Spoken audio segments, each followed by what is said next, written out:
Todo se desmorona en la vida de este hombre cuando descubre la traición de su mujer y la perfidia de su hija. Aplastado por la traición, decide vengarse violentamente para hacer justicia y castigar a quienes traicionaron su confianza. Esta es una historia sobre el viaje de un marido y un padre, impregnada de intriga y giros inesperados de los acontecimientos. Digan lo que digan, ningún marido está dispuesto a creer inmediatamente en la traición de su mujer. Y menos aún su esposa favorita. Se le puede llamar de otra manera, cornudo, siervo, bastardo. No importa. El marido siempre duda hasta el final y está buscando una excusa para el comportamiento inadecuado de su amada esposa, frenéticamente aferrarse a la más mínima oportunidad para su justificación. Mucho trabajo, mamá enferma, fatiga crónica, pero, ¿qué más? ¿Por qué engañar de inmediato? Bueno, vino a visitar a un viejo amigo de la escuela, fontanero, maestro de la televisión. No vivimos en un espacio sin aire. Estamos rodeados de gente, viejos o nuevos amigos, amigas. La esposa también es un ser humano, y tiene su propio círculo social. Ahora, en cada hombre conocido de ella para ver a un amante, ¿o qué? Aproximadamente por lo que el razonamiento noble siervo, coronado con cuernos premio ramificación, buscando con entusiasmo la más mínima oportunidad para explicar el comportamiento recientemente cambiado de su esposa. Incluso cuando la pillan con las manos en la masa, algunas criaturas del sexo masculino se las arreglan para encontrarle excusas. Curiosamente, todo el mundo alrededor sabe que la esposa está en plena marcha con otro, pero no se apresuran a contárselo al marido cachondo. Y no por el deseo de no traumatizar al desafortunado. En nuestra época extremadamente feminizada, engañar a tu mujer se considera una proeza. Y a excepción de la piedad remilgada y el desprecio, cónyuge engañado, porque otros no pueden. Bueno, se entera de la traición, ¿y qué? ¿Qué va a hacer? Todos los tribunales están del lado de la mujer. Los niños permanecerán con ella, y la propiedad, al menos la mayor parte se le dará a la ex esposa, y comenzó a ser su amante. Así que el marido será el último en enterarse de la infidelidad de su mujer, y casi siempre por accidente. Mi esposa Sveta y yo ya estábamos casados, sin poco, un cuarto de siglo, cuando empecé a notar que el comportamiento de mi otra mitad comenzó a cambiar. De hecho, el cambio en el comportamiento de una esposa traviesa, visible a simple vista. Sveta comenzó a vestirse en el trabajo, con el pretexto de que fue promovido, y ella debe mirar el nivel, como un ejemplo para los subordinados. Zapatos de tacón alto, lencería de encaje, anillos de cadena, vestidos cortos. Cara adecuadamente teñida. La intimidad se hizo muy rara. Ese dolor de cabeza, ese cansancio hasta la extenuación, que lo componga otro diablo. Cambiaba de perfume sin preguntarme si me gustaba o no. No parecía importarle lo que yo pensara. Ya en esta etapa, tuve que pensar, y por decirlo suavemente, en el extraño comportamiento de Sveta. Pero seguí creyendo en su fidelidad y anulé resueltamente todas las dudas. Especialmente durante toda nuestra vida de casados, ella no me dio ninguna razón para los celos. Debo decir que mi mujer era hermosa. Realmente lo era. Los hombres arqueaban el cuello cuando ella y yo pasábamos. Y a Sveta le gustaba mucho. Meneaba el culo coquetamente, sin avergonzarse de mí en absoluto. Debería haberla abofeteado, o al menos exigirle que fuera más pudorosa. Pero yo, como un imbécil, lo achaqué todo a la naturaleza femenina. Tanto más que mi mujer reaccionó dolorosamente a mis comentarios hacia ella. Hermosa mujer, siempre enfadada. Y por otro lado, ¿dónde has visto hermosa y amable? Las mujeres hermosas son todas malas hoy en día. Y las feas son aún más malas. Esa es la dura verdad de la vida. Debo decir que en el momento de la transformación de mi esposa, teníamos un hijo casi adulto. Casi, porque todavía estaba estudiando. Pero pronto Dima se graduaría en la universidad e iba a casarse. Así que nuestra madre era libre de hacer lo que quisiera. Libertad. Ella no me tuvo en cuenta. Hace un año, Sveta empezó a hacer viajes de negocios. Al principio no mucho, luego empezó a salir durante un mes o incluso 2. Según ella, estaba levantando las ramas de la empresa desde las ruinas, donde trabajaba incansablemente. Ahí sí que me preocuparía. Pero no, tenía las manos ocupadas. También empecé a hacer largos viajes de negocios, y con mi mujer empecé a verme aún menos a menudo. Un día llegué a casa y mi mujer me dijo: estoy embarazada, de 6 semanas ya. ¿Qué vamos a hacer? Eso es un giro. Me rasqué la nuca. Hijos de Dios. Si no estoy a salvo, tendremos nuestro propio bebé. Mi mujer me miró con sus ojos azules. Empezó a hacer pruebas. Resulta que vamos a tener una niña. Bueno, tampoco está mal, sobre todo porque ya tenemos novio. El embarazo de Sveta transcurrió con normalidad. La niña se desarrolló sanamente. Todo iba bien. Pero cuanto más se acercaban los partos, más oscura se ponía mi mujer. Su temperamento se había desbocado por completo. Leí en alguna parte que las mujeres embarazadas tienen un fuerte deseo de intimidad. Y cuanto más cerca está el parto, más fuerte es el deseo. En nuestro caso, fue todo lo contrario. Sveta se volvió irritable, la intimidad estaba fuera de discusión. Incluso mi contacto le provocaba escalofríos y una sonrisa torcida y aprensiva. Bueno, ¿qué hacer? Probablemente, este deseo en diferentes mujeres se manifiesta de diferentes maneras. 9 meses pasaron volando y una lluviosa noche de otoño llevé a Sveta al hospital. Cuando nació mi hija, yo ya tenía 42 años. Tenía algo de experiencia vital. Y para entonces ya había ocupado un puesto decente. Era el ingeniero jefe de una fundición de tubos. Cuando recibí la llamada de que Sveta había dado a luz, mi alegría no tuvo precedentes. Yo, al igual que otros padres felices, no daba saltos de alegría bajo las paredes del hospital. Tenía muchas ganas de ver al bebé. Me parecía que con el nacimiento de una hija, nuestra vida con Sveta volvería a su cauce y encontraríamos paz y tranquilidad. Y entonces llegó la epifanía. Por la noche, recibí una llamada de un buen amigo mío. Trabajaba como anestesista en el hospital donde Sveta dio a luz. Dudó largo rato y luego me preguntó cuál era mi grupo sanguíneo. Yo, sin entender a dónde quería llegar, le contesté que era del tipo 2 positivo. ¿Y el grupo sanguíneo de su mujer? Noté la tensión en su voz. Sí. ¿Qué ha pasado? ¿Por qué lo pregunta? El corazón me latía alarmantemente y me senté en un taburete. Verá, su hijo tiene el tercer grupo sanguíneo con Rhesus positivo.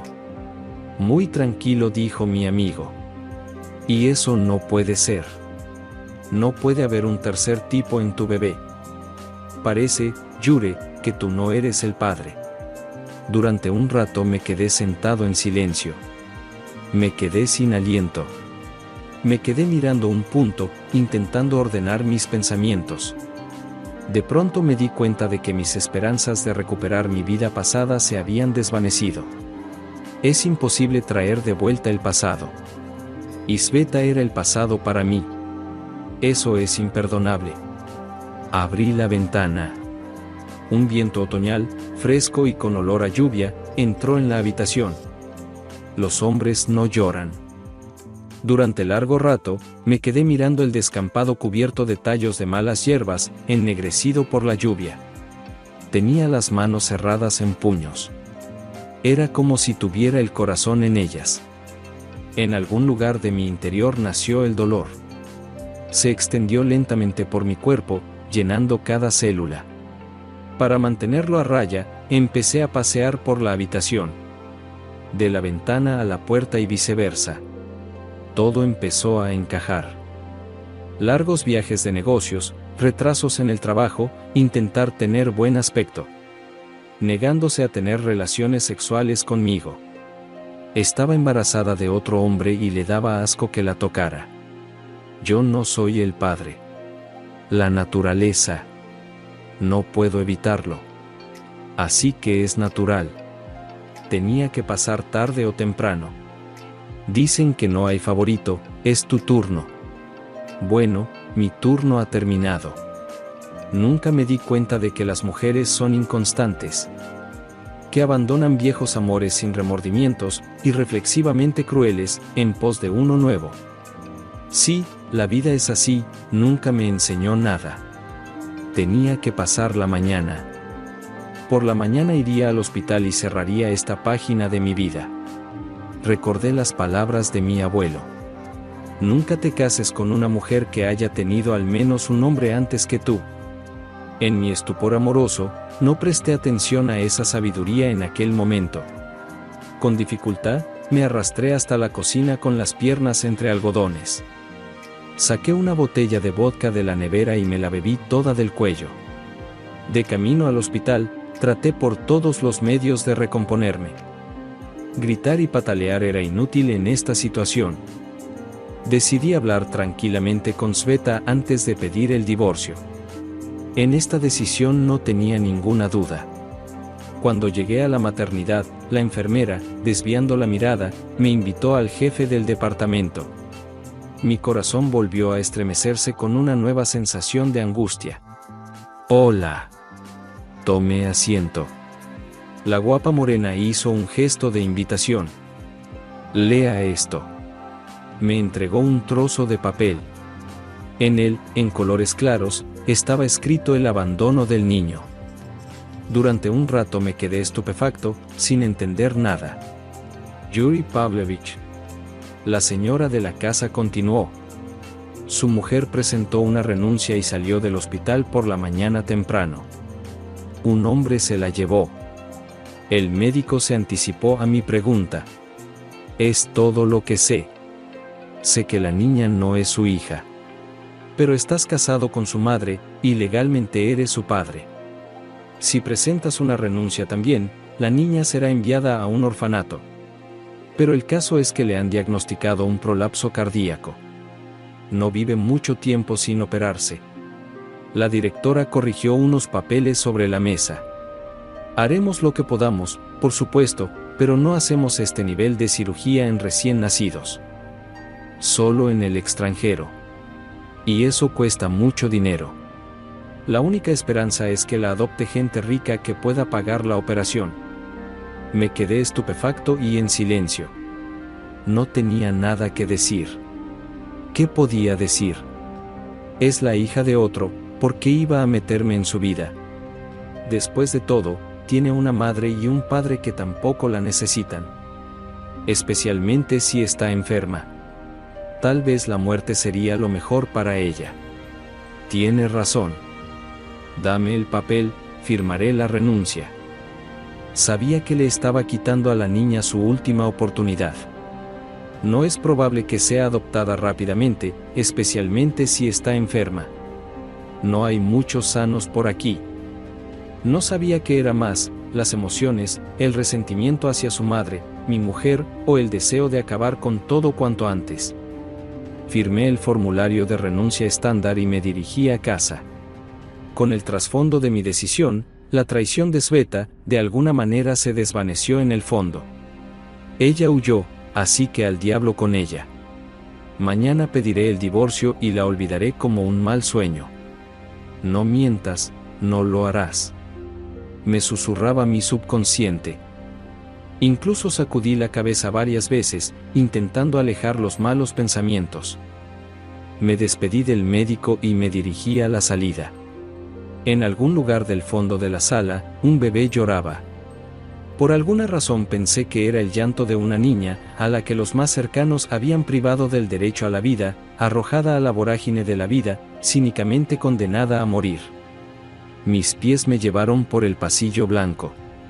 Fui gritando, ignorando a la enfermera que intentó detenerme. Me detuve ante una ventana que daba a una gran sala. Había pequeños fardos tumbados en compartimentos herméticos. Y solo un bebé lloraba, como si se diera cuenta de algo. Sí, era ella. Me di la vuelta. Detrás de mí estaba el superintendente. Volví a mirar al bebé que gritaba: «Deme la solicitud». El superintendente me dio el papel. Lo arrugué y me lo metí en el bolsillo. ¿Puedo llevármela ya? No, hay que operarla. El médico me miró. Cariño, prepara todo lo que necesites. Yo tendré el dinero. ¿Quién se la va a llevar a Alemania? El médico me miró directamente a los ojos. Yo pagaré mis gastos. Prepárese para la operación. Me di la vuelta y caminé enérgicamente hacia la salida. Ya sabía lo que tenía que hacer. Yuri Pavlovich. ¿Cómo lo llamarás?, me preguntó en voz alta el superintendente. Natasa. Elijo de alguna manera indiferente a la partida de su madre y el nacimiento de su hermana. No le presioné, decidí dejarle decidir cómo comportarse en esta situación. Al cabo de un tiempo se casó y se sintió muy ofendido porque no pude asistir a su boda. Más tarde me enteré de que mi hijo había encontrado a Sveta y que ella estaba en su boda con su marido. Nuestra relación con él se enfrió y la comunicación se limitó principalmente a tarjetas de felicitación en los días festivos. Vendí mi piso y me mudé a un apartamento de oficinas. Añadí el dinero de la venta del coche y recibí la cantidad suficiente para la operación y el periodo de rehabilitación. Todo fue bien. Incluso conseguí contratar a una enfermera. Así que mi niña creció con leche de mujer de verdad. Al cabo de unos 6 meses, la pasé a la alimentación artificial. Pedí la baja por maternidad en el trabajo para cuidar del bebé. Resulta que eso es posible. Me valoraron en la empresa y me aseguraron que tras el final de la baja ocuparía el mismo puesto. Un mes después de la operación me divorcié. Nos divorciamos rápidamente. Sveta no compareció en el juicio, pero a través de un abogado transfirió su consentimiento y firmó todos los papeles. ¿Dónde está su hijo y qué pasa con él? Ella no sabía, o para ser precisos, no quería saber. Así que me quedé con un niño pequeño en brazos. Criar a un niño solo es duro, incluso para una mujer. Y este es un hombre. Y el bebé es una niña.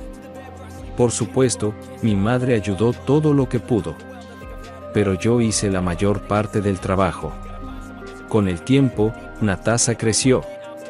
Empezó a hacer preguntas sobre su madre. Tuve que inventarme una historia sobre la mamá de un médico que vaga por el mundo y trata a niños pequeños. Incluso escribí cartas a mi hija en nombre de mamá, felicitándola por las vacaciones. Compré juguetes y me los envié por correo como si fueran de su madre. Pero a pesar de mis trucos, Natasa la añoraba, aunque nunca la había visto. La hija se iba convirtiendo poco a poco en una niña. Aparecieron problemas de índole íntima, sobre los que la madre habla con la hija. ¿Qué podía contarle a Natasa sobre las dolencias femeninas para que no se asustara cuando llegara su hora? Pero de algún modo podía. Así es como vivíamos. Tuve breves aventuras con mujeres. Pero no las llevaba a casa para no traumatizar al niño que esperaba a su madre.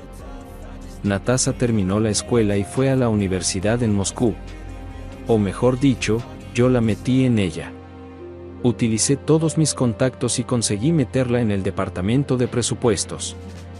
Natasa tenía mi apellido y me consideraba su padre. Ya estaba en 4º curso cuando Sveta llegó a su vida. La encontró en Moscú y su hija cayó en brazos de su madre. Solo puedo adivinar lo que Sveta le contó de mí. Pero, al parecer, Natasa la perdonó e incluso se fue a vivir con ella. Sveta vivía en un prestigioso barrio cerca de Moscú, en la Gran Cabaña. Y, comprensiblemente, para Natasa fue como unas vacaciones, cambiar el aburrido dormitorio por una casa tan bonita. Sobre todo esto, mi hija me escribió una carta. Me agradecía secamente mi preocupación. Pero ahora había encontrado a su propia madre y ya no necesitaba mis cuidados. 6 meses después, supe que Natasa se había casado con un mayor. Mi madre debió hacer lo que pudo. No me invitaron a la boda. Una semana después, Natasa me llamó. Gritaba que sabía que yo no era su padre. Que yo era la razón por la que mamá se fue.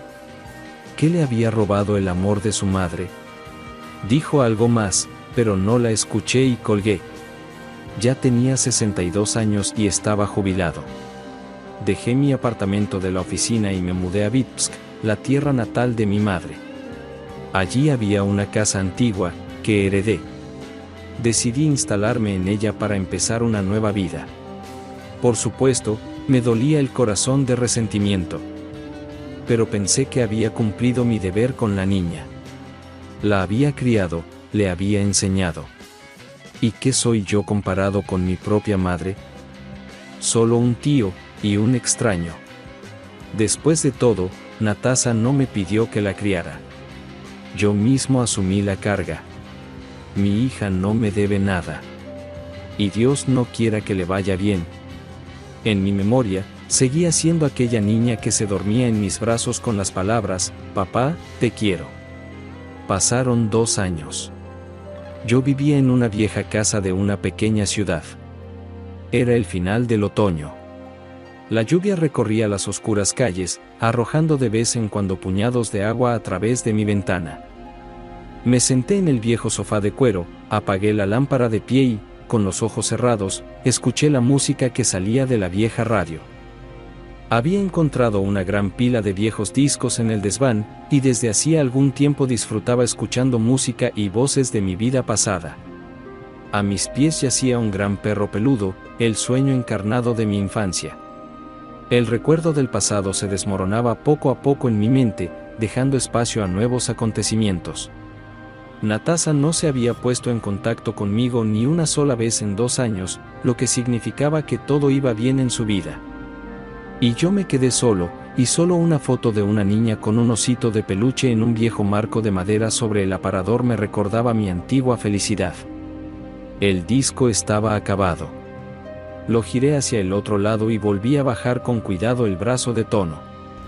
Empezó a sonar una melodía olvidada hacía mucho tiempo.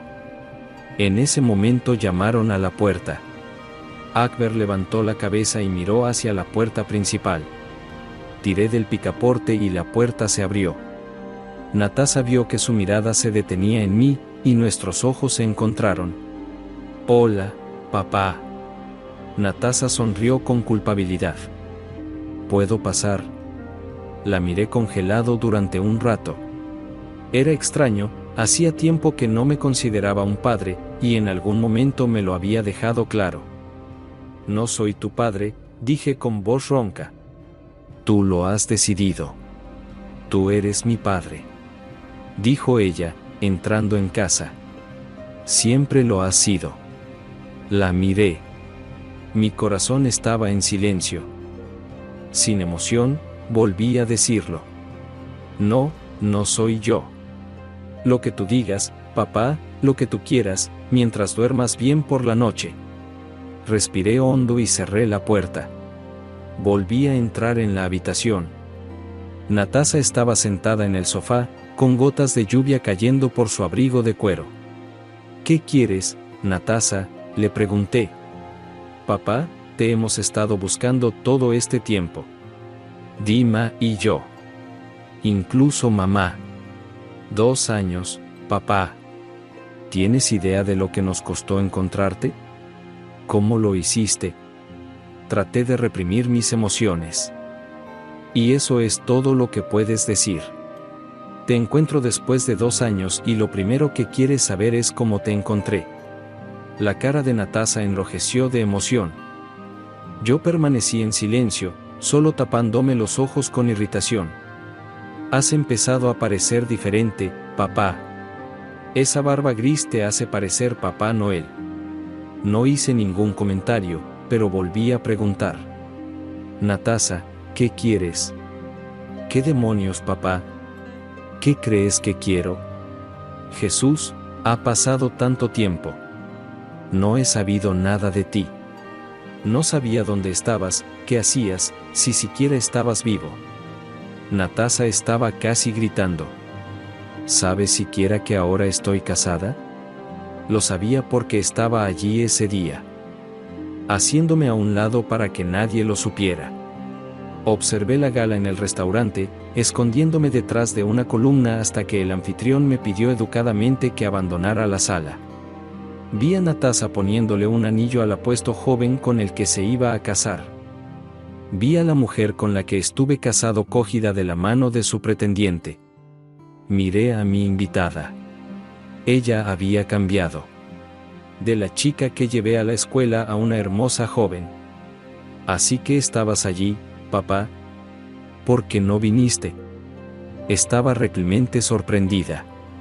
Me encogí de hombros. Deja de llamarme así, Natasha. No soy tu padre, ni biológicamente ni de ninguna otra forma. Los dos lo sabemos. ¿De verdad? ¿Mi apellido no es el tuyo? ¿No fuiste el hombre que me enseñó a montar en bicicleta? ¿Quién me consoló cuando mi primer novio me dejó? ¿Quién me hizo fumar ese paquete de cigarrillos hasta que vomité? ¿Quién me abrazó cuando tenía miedo y me cantó cuando estaba enferma? ¿No fuiste tú? ¿Ves, papá? Nunca dejas de ser mi padre, ni siquiera cuando no estás. Natasha parecía que iba a llorar. ¿Simplemente te sientas ahí y no tienes nada que decir? ¿Qué te pasa? Desapareciste y nadie supo nada de ti durante 2 años, y aquí estoy, y no tienes nada que decir. Mamá tenía razón, eres un cobarde de por vida. Me senté en silencio. No moví ni un músculo. Solo me aferré a la mesa para evitar que mis manos se cerraran en puños. Deberías irte, Natasha. Veo que nada ha cambiado, dije en voz baja. No, papá. No hasta que me dé cuenta de lo que ha pasado. Te escapaste. Desapareciste. ¿Ya no me querías? ¿Qué pasó? Sé lo que le pasó a mamá, pero tú la abandonaste, papá. La dejaste sola en el hospital. ¿Qué clase de hombre hace eso? La obligaste a renunciar a mí. No tenía otra opción. Las lágrimas corrían por sus mejillas. Si no recuerdo mal, la última vez que hablamos dejaste muy claro que me considerabas tu padre. Dejaste muy claros tus sentimientos al respecto y te negaste en redondo a escucharme. Intenté mantener la calma. Si no recuerdo mal, lo último que me dijiste fue que el nuevo marido de mamá sería mejor padre que yo. Eras lo suficientemente mayor como para darte cuenta de que me estabas matando con esas palabras. No puedes venirme así, llamarme cobarde y luego obligarme a arrojarme a tus brazos solo porque me encontraste. No tienes ese derecho. Renunciaste a él hace 2 años, tirando lo último que me quedaba de pie bajo mis pies. Y lo sabías cuando lo hiciste. Así que vete a la mierda, Natasha. Que os jodan a ti, a tu hermano y a tu madre. No soy tu padre. Obviamente, nunca lo fui.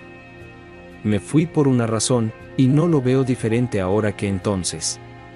Todo lo que hiciste al encontrarme fue recordarme el pasado, y pasé mucho tiempo y esfuerzo tratando de olvidarlo. Al parecer, no lo suficiente. Me levanté y saqué unos papeles de la secretaria. El certificado de nacimiento de Natasha, la declaración de Sveta, sobre la entrega del bebé, las facturas de la operación.